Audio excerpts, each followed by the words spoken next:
Welcome, Tiffin friends. It is my pleasure and our pleasure here to have on campus a wonderful guy here that's was here for Good Morning World, and now we get to spend a few minutes with him. George Whitfield Jr., a proud TU alum, and we're very happy to have you back, George. Welcome back. Thank you very much. It's beyond exciting. It's not even really a homecoming. It's like I don't know how to explain it because it's a different home, but really the commonalities are it's the same great people and personalities, and that same dragon feel that kind of raised me here. I grew up here, and just to come back and get reacquainted with it is very special. When was the last time you were on campus? I was back here in, I think, 2005, and I graduated in 2001, and I think I was going to had a chance a couple days from football and was going to go to Cedar Point and brought some buddies back here to campus, and I think we saw a basketball game, but I mean it's grown exponentially since then. You talked about coming in last night and going into the Heminger Center, which, of course, is just one of many things that have changed since 2005. But, of course, for you to walk in the Heminger Center and see some of those football players that were there last night and explain what that was like for you, the feeling when you walked in that building. Getting out of the car, we drove up, and it's at night, and it's all lit up. And I remember looking out of the window, and I think both feet hit the street when I got out of the car, and the eyes watered up. I've been on this campus and, hustled here in the dog days of summer and, trucked back and forth with your buddies on the ice and cold and, with wins and with tests and with this and with that and all those things. And you knew and understood what it could be and what it was going to be at one day. And then you drive up last night and it is. And it was, you're just so proud. You're just so proud of the university, those who have been here to help build it, those who are here, growing it now, and those who will come in the future to get a chance to be a part of it. This is what we have become, and my eyes are watered up. Then to go in and obviously see it and how cool and how dynamic, and I'm even looking at the custodian closets and wow, you guys really built everything was like. I hate to use the word special, but it's just a tremendous feeling to come back and see that. We're going to get into, obviously, what you're doing now and making quite a name for yourself, which is fantastic. But staying with the college, the time that you spent here, you mentioned it this morning. One of your favorite memories was not necessarily on the field, but before the games and hanging out with with your teammates. Talk about that. That is that's imparted on you on your way up. You don't really appreciate that. How could that be the bigger deal? It's got to be, playing this rivalry team or beating these guys, or it's got to be the on-field stuff, right? And it's got to be immediately graduation, and then after, what else is there?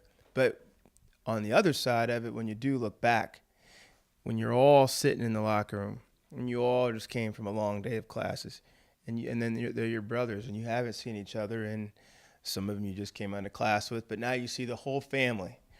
And, hey, so-and-so did get a haircut, and, man, what happened to your car over there? And now you get a chance to sit and, for lack of a better word, fellowship with, your brothers. You got 80, 90 of them, and then everybody's there for a purpose. And so whether it's getting ready for practice or coming in and out of practice or the road games on the bus rides home and to, or sit in the cafeteria, it isn't where you are in terms of this school sits on the ocean or this school sits here or there. And it isn't the banners, and it isn't even so much the titles. It truly is, that collective heartbeat, that camaraderie of people who are all linked by the same moniker. And so, that's what you wind up missing. That's what you kind of sit and you talk about, and you think, man, I remember, just because you won't really have that. You have to work hard to kind of find that, once you come out of here. And I don't think that's so much of an athletics thing. I think that's a school thing. I saw, at the Heminger Center, there's places to kind of hang, and even here over in Gilmore, they got some of those lounges you can kind of sit in and you see kids just either on laptops and talking in small groups and things. And that's, I mean, like for me, that really brings it home. It's just those are things you when you look back, you think about the most. Do you feel like you were almost destined to be to do something in football? I mean, born in Massillon and going to what a great program, and obviously known. And you look at the list of alumni, and you're one of those now that people are going to look back. But you look at that list of there's some people on that list at Massillon. Do you feel like it was kind of in your blood from the beginning? I tell you I knew I had a motor. I didn't know really to what direction that nav system would send me, but I knew I had a motor, and I just knew I wanted to go. And I just took very, very close, kind of a detail of what the heartbeat felt like. And then I said, okay, well, now we're here. I'm getting tugged this direction. I'm going to go this direction. Or I'm going to go try that. Or let's go run this out. And like I said, for even post-arena football, I eyed law school. But an opportunity rolled to me. I got a chance to kind of look at it and play with it for a little bit. And I thought, might be able to do something here. But then I just knew I wanted to go do and be. Now, specifically what? I can't really tell you at 20, I planned to be here 15 years later. But I knew I was going to go do something, and I knew I was going to just keep putting fuel in the motor so I can just keep going. But I'm so blessed to be, not just doing what I'm doing, but to come back and you made an impact on your university enough to where they say, hey, could you come back and share, some of the travels and some of the things that, you've taken on. And then, your parents, wherever they're walking or something, somebody says, oh, your son. That's good stuff. It just that's the ultimate goal. I didn't know how the rest of this stuff would play out. Well, it is a tremendous story, and let's get into it now. How you got started. You graduate, you play in the Arena League for a few years, and kind of bounce around a few different teams, and then you're in San Diego, right. And tell us the story about the young fourth grader and how kind of your first pupil, how that all developed, because it's a tremendous story. Sure. I had sent a resume to a husband and wife co-owners of a new beer company. It's a fledgling beer company, and they're trying to grow it and bring it out. And we had a mutual friend that put me in touch with them, and they asked me would I want to go down and help represent their brand. Absolutely. So I sent in a resume, and the resume, it just said, football all the way. I had never been outside of football from whatever capacity. Thought I could help. But at the time, I was studying for the LSAT, so I thought this would be something nice. You can go down and see the city and be out in a little bit. And she sent my resume, she sent me a call back after looking at my resume, and she said, well, it's a little limiting, and we're not going to go with you on the marketing, but we have another idea. She said, I have a fourth grade son who, wants to play quarterback, and he took your resume, and he looked online, and he basically researched what you put on there. And he found this little article in this little newspaper back in Northwest Ohio, and he found this thing in Massillon. And this young guy got a Post-it note and asked his parents, could he be my QB coach? I think I found him. I'm looking to play quarterback. And man, that's the biggest Post-it note in my life, And then so the parents called, and I went out there and got a chance to work with him. We thought it was going to be a one-time deal, and it went great.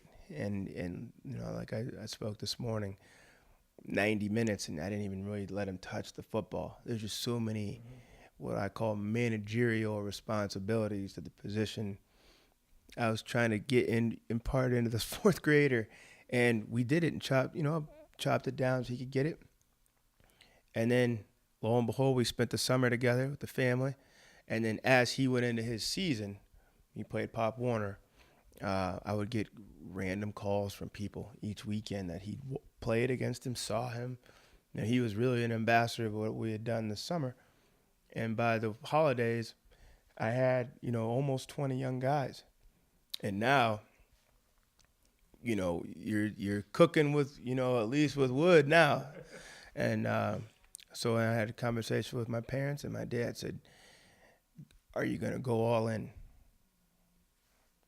And I thought, gotcha. Because I was kind of dancing with it, and I was kind of just enjoying it. And I didn't look at the science or the setup and the management and the curriculum. There's quite a bit. And there wasn't anybody to turn around and say, well, how do you do it? Or I'm going to come watch you instead of you. There wasn't any such thing for me to model it. So you're going to have to do a lot of trial and error, but pick it up. And then my path pretty much kind of widened. It went from a footbridge to kind of a dirt path, and then you get, wow, we can pave this thing if we get going. Now you can drive on it, and it just, it progressed. So you had that's a great start. Then you start to get more phone calls. Now, like you said, you've got that path that's being paved, and you're thinking, wait a second here, I might be able to do something with this. When did you get that first big name? And of course, we'll go back to that fourth grader because he actually turned into a name. But when did you get that first kind of big name that you're like, whoa, I'm actually coaching this person? That came in September 2010. And I got a call from his agents, and it was to go to Pittsburgh and work with Ben Roethlisberger, and the fellow Findlay, Ohio grad. And it was daunting. Here, this guy had already won 2 Super Bowls. He was already, a 9-figure player, multi-time All-Star. And here you are, and the next best athlete you work with up until this point were a couple of college hopefuls and a myriad of high school and junior high guys. So it wasn't that I, lacked confidence going into the situation, but it was overwhelming. And you can't even try to fake or try to just set up, some verification for yourself. You're going to have to go in and face this, get a lot of help. So I called a lot of coaches that had coached him, trying to get an understanding of who he was and try to learn from some of the things they learned from and get some personality traits of him, and then just go do the best you can. And so we had 4 weeks together, and I thought the best thing you can do, be clear, take your time, and then try to earn everything. And then, for the most part, it worked. We had a great experience. He went on and had his best season ever, highest completion percentage, and teams, he was just tearing the league up, went right to the Super Bowl after missing the first 4 games. And now all of a sudden, as a quarterback school and a teacher, we hit a little traction. Well, you obviously get certainly some, with Ben Roethlisberger, some validity to what you're doing, and people are saying, wait a second now. Right. And then the phone starts ringing, I'm assuming, and you get some bigger names. Obviously, you look at Cam Newton and Johnny Manziel, and talk about some of those other guys, because the Johnny Manziel story is great too. He really came out of nowhere, and from your tutelage, now he's one of the biggest names in college football. Yeah, that was a tremendous situation. But really, truly, Roethlisberger was a study in the psychology of being around someone one-on-one. And it's more than just getting them to play some notes on a page. You're trying to, one, teach them something, improve something, and to do those two things in a realm that's very personal. Like if I carry the ball and hold the ball a certain way, that's personal. I've always held it like that. You're going to have to convince me otherwise that it's better. Or if my footwork has always been this way, I've got 2 Super Bowl rings to validate that footwork. You know something better than that? And so that was just a great education. It's not what you know, it's how can you convey it over to the athlete, And so I learned from that. And it also did, now you got all your validation. So the biggest jump with Ben was you don't have enough weight behind you. You may not have enough bars and stars on your uniform to kind of. So once we came through that and he went on and did what he went and accomplished, Cam Newton kind of took notice and said, okay, enough said. Ben Roethlisberger's at this level. I'm trying to get there, and you work with him. I'm in. And then so that was a great challenge. That challenge was can he actually play the NFL game? So that's perfect. That puts us back on the field. That's going to be my diligence and creativity, your ability to learn and kind of adapt to what's happened. We can get this done. If that's the challenge, we're going to knock that out. He goes on, becomes the number 1 pick. That begets Andrew Luck the very following year, which I'm thankful because he was the opposite of Cam. He was already lauded as the greatest quarterback of a generation. Yeah. So now what's left for you to do? How are you going to teach this guy if he's already been crowned and ordained, so to speak? So there were some things we worked on. There were some things we improved on, and really you learn from. I'm trying to learn from them as much as they're learning from me. So that was a great experience. A little different, a little quieter, and a little more celebrated than the other two. He goes on to be the number 1 pick. And then a couple months after Andrew, down comes Johnny Manziel, which was Johnny. There was no Johnny football at that point. It was just Jonathan Manziel. And we, like I said, we got a chance to meet. And as we were speaking, he just finished spring football as a 3rd stringer. And the other 2 kids are coming back. So if he doesn't change anything and they stay healthy, he might still be, a 3rd string at that point. But I remember very clearly he was eerily focused, very clear-minded about where he was going to be, and he had full intent on getting there. Almost, whether you help me out 100% or you don't, I hope you do, but I'm going to find a way to get there anyway. Now, you could shortcut this thing for me if you can give me the tools I think you have, pass those to me so I can go on and get this done. But beyond that, it's just him. That was just him. That was all those guys, really. And then he goes on this just tornado of a season. And then the next time I literally saw him, we're sitting at the Heisman Trophy together. So, we trained in the summer. We talked all the way through every week. I'm talking with parents. But my schedule and his schedule, I couldn't go see him. So just imagine the irony of that. Last time I saw you, you were a 3rd stringer. And today you're the heavyweight champ. And so I'm so, proud of all those guys. But really, all those time you get the chance to work with someone, the quarterback, or you get to, someone gives you their goals. Here, let me give you my goals. Let me give you my map. This is where I'm trying to go. Can you help me get there? I've always had the mindset of, 1, let's go in 100%. I've been in those shoes. I've given my map to somebody and said, can you help me get here? And then on the opposite side of it, you never know where it's going to go. Who knows?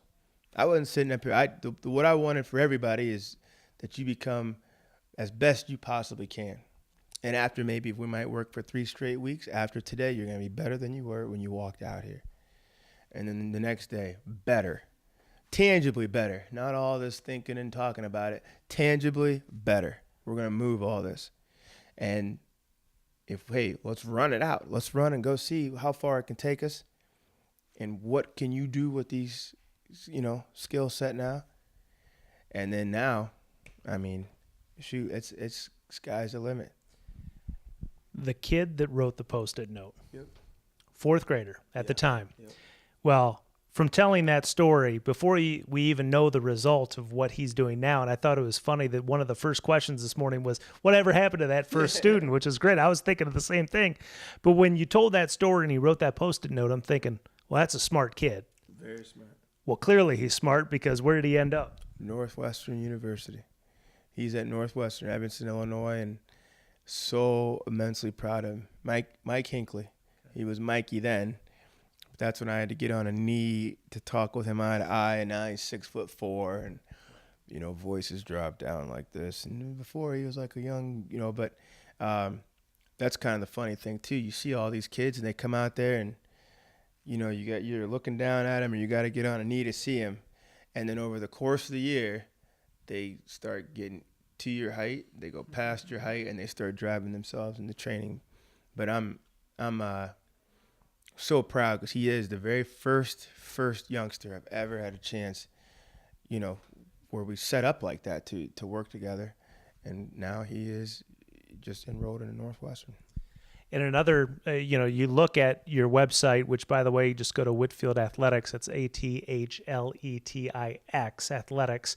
And it's a great website, some videos on there, which are awfully entertaining. And you look at your client list, and a lot of names that we know, a lot of names we don't know that maybe will develop into the next big thing, which is very exciting prospect, I'm sure. But one of the names on there kind of stood out to me. Nate Montana worked with you. Isn't his dad pretty good? I mean, that's the ultimate for me. Joe Montana's kid comes to you to get some help on how to be a good quarterback. That's pretty phenomenal. How about that? I remember, my parents and I talk about, all these type of different deals. Can you imagine this kid came out and, Dad, this coach's son's coming out here. Well, when that call came and you got a chance to talk to Joe Montana, and you're thinking to yourself, A, this is really cool. B, he's the greatest of all time, and he's calling us. Somewhere in this middle of this conversation, he's going to be like, wait a second, I'm Joe Montana. Never mind. You know what I mean? And hop off. So he sent Nate down. Nate had played. He went to Notre Dame and transferred, and Nate was getting ready to make that run to the NFL. And here, the greatest of all time says, I want to trust you with my son. And Nate came down to San Diego, spent 4 months. Dad and Mom came down, to San Diego, and I got to go golfing with them, and you get to have dinner and lunch with them, and I'm trying to again extract as much information and as much concepts and lessons as I can from him, just about competing or being successful in other matters, and he was just magnanimous, in terms of quarterback, and he'd be there while I'm teaching his son. Now, if you don't think that's a little bit of pressure, it truly is. But he put me at ease because he would just wave and watch and support. And then after workouts, a couple times he'd be down there. He said, "Love that drill. I can really see improvement." And now you get a gold star from the greatest ever. And you're working with his son. So he's got a vested interest in how the outcome comes in. It's special. It's one of those things you won't forget. And now one other thing we wanted to talk about is what you're doing with College Game Day, because that's got to be a thrill for you. I mean, now you get to go to you're off to Clemson next. And talk a little bit about that and what that experience has been like for you to be on TV and talk about, obviously, something you have a tremendous passion and knowledge for. Absolutely. It came just really through the sheer collection of college quarterbacks we had a chance to work with. And to me, they're talented young guys in some good positions, and if we can just drive them, we always kind of look at the player side and his path. Well, if you draw back from that, what you're really working with out of the SEC is 6 starters. And when you look at it, like, oh, that's different. So Texas A&M and Missouri and Georgia, and then you look over here and the ACC, and you're working with like 4 starters in the ACC. In the Pac-12, you got a couple different guys. You're working with Ohio State's youngster. And from a national standpoint, a lot of these guys are going to be in position to either A, win the national championship, B, win the Heisman Trophy. They're going to be in some great big bowl games. And they've all come through San Diego. So we never really I try not to look at that 30,000-foot view. I like feet on the ground, and you and I got things to get better at, and we're going to go and train. And he and I got things to get better at, and we're going to go train. And if we're here today, we're going to be here tomorrow, and et cetera, et cetera, et cetera. And I care about the path. Well, ESPN sent a couple camera crews, and they wanted just to capture it. Those camera crews turned that into like an overview of kind of a quarterback training special to start the year out. And then a few days into the season, I got asked would I like to be on game day to talk about our 2 players meeting, and got a chance to do that. And shortly after, they said, we'd like to extend this opportunity for you for the year. Just come on and share the audience quarterbacks from your perspective, how they're changing, where they are in their past, what they're facing. There's so many voices on there that say who's the best and who's the worst, and buy them and sell them and this and that and all that type of stuff. That's very entertaining. And I told him that's not really what I am in this realm. I don't want to go on there and tell you the 3 worst guys. I can tell you a couple guys who I think are going to make some huge transitions, but I don't ever really want to be in that space. And they said, absolutely no problem. So each week now, I do get to travel with game day, and I got 5 or 6 minutes to share with the audience something from, the quarterback space. And a lot of those times it's somebody that I know personally or have worked with. And it's unique. And the biggest thing is you travel, you go see these, Goliaths in media. It was like a Chris Fowler and a Kirk Herbstreit and a Desmond Howard. But you're at the games. You're at the campuses. And usually we're watching the games in San Diego. You got like 3 screens and you're trying to watch, and there he goes and there he goes. And look at that touchdown. But now you get to be there. You get to see the families. You get to go see the kid pregame. You're on the ground. Now you can take in what his arena is. So when you're on the football field, there's no one out there, and I say, listen, imagine it's this loud and it's this many people, and it's going to be this and it's going to be that, and it's all visual. When you get there, man, it's all painted in there now. There's 90,000 people screaming, and you're watching him, and you're just, you're at peace with the fact that everything that possibly could have been done to prepare him has been done. Now, everybody just take your places on stage, and people in the audience take a seat. Let's watch him go out there and do what he's going to do. After talking to you, I feel like you could almost teach anybody. I mean, at this point, I feel like I could go out there and maybe you could teach me. I still have maybe a year or 2 of eligibility. Maybe you can teach me. It has gotten to a point where I do feel like that. It's just because it comes down to communication. It isn't so much how smart I am or how great of an athlete you are. Can we find a way to communicate? And it's incumbent on the teacher to do that. And then we go out there, and I got to figure out now what you respond to, what pace we need to be at, what does the culture of the workout, like some guys like it so light, some guys like it very, very, intent. And we find that, but I absolutely do. I don't know if it's going to get done overnight. It may take a couple weeks. It may take. I probably wouldn't say a couple weeks, just a little bit of time. But it's gotten to that point now. I'm comfortable enough. This is what I do, and if you had somebody that would come in and you'd say, I feel like you could interview anyone.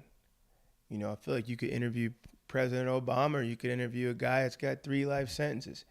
But you're like, I can get people to talk to me. I can relate. I can kind of share their story and see if I can't pull out a little more story. And you just have that confidence in you. I have that. I feel like that with this. Well, George, it was a pleasure. So happy to have you back on campus. I appreciate that. Keep up the great work, and go Dragons. Thank you very much. Go Dragons. George Whitfield Jr. here on campus at Tiffin University.